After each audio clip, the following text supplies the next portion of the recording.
Queens, you folk, this is, hold up. Now, let me mention, I must get back to this. What gave you a wake-up call? Something. The demons. Anytime you got somebody all of a sudden looking at you. But did you hear, I mean, did the preacher preach or somebody come to you? Or did God come to you? I was brought up in the church. Okay. I was brought up in the church, and I knew that when this started happening, I needed to go somewhere. And the only place I knew to go was the church. But unfortunately, the answer wasn't there because the people weren't prepared for me to come.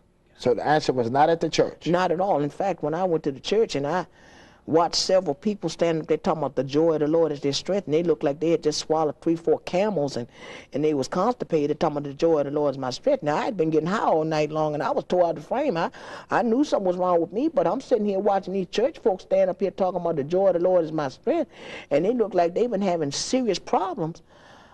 There was something wrong with that, because joy for me meant happy. I didn't see any happiness coming out of these people. Okay. And I was like, if that's what Jesus offered, that's what I didn't want no parts of that. I went back to the crack house. At least I thought I was at. Right. But the issue was that there was one pastor that embraced me. Okay. And when I came to that church, a deputy, when I was locked up awaiting, trying to get out on bond one time, he was kind to me. Kind, and okay. Before I made bond, he gave me a phone number. He said, I want you to do me a favor. He said, would you go to this church? They embraced me. I walked in with all men's clothes on, a tie and everything. And those people didn't look at me strange at all. And they made me feel welcome. And that pastor, now, she did not condone homosexuality at all. Right. But that woman knew how to love me regardless. That's the point I'm getting at. So it was the love from that of a godly woman, and she that called you. And I kept going back and going back and going back, and she never, ever, ever made me feel unworthy. Now she let me know, now you know you can't walk in what you walking in. So she did make you aware. Oh, okay. She preached against that thing. Okay. That she did but not. But it wasn't on her preaching, but it was the love that she showed. It wasn't the preaching that did it. Only. It was the love she showed me, because everybody can preach at you. Right. But everybody doesn't know how to love you. It was love through, so it was the love of God. Yes. Through what she was telling you, and you knew she was sincere. Yes. And the Bible said, love covereth a multitude of fault. Love covereth a multitude of sin. So therefore, the love factor really got your attention.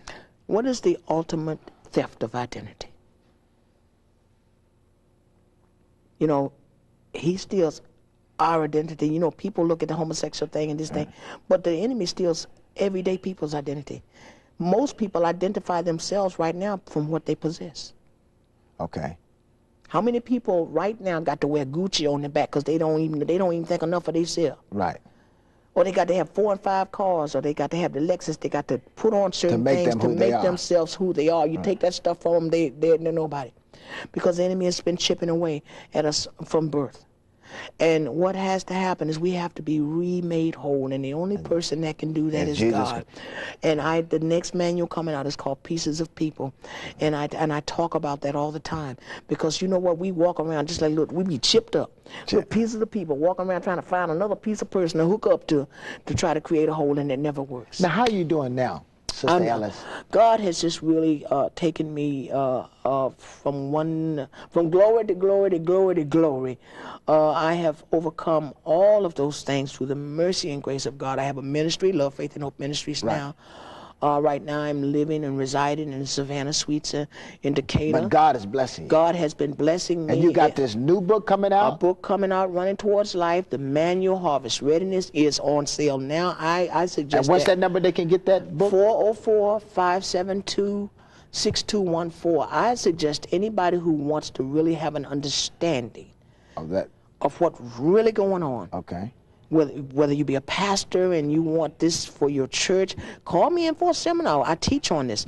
I'm just telling you, there's no end to the deliverance that you got a lot in you. And I want to let them know that this is Dr. Robbie Warren with, I want to call you Dr. Millicent Ellis, Evangelist Ellis right now. And if you want to get in contact with me, get in contact with her, you can call me at 800-478-4225.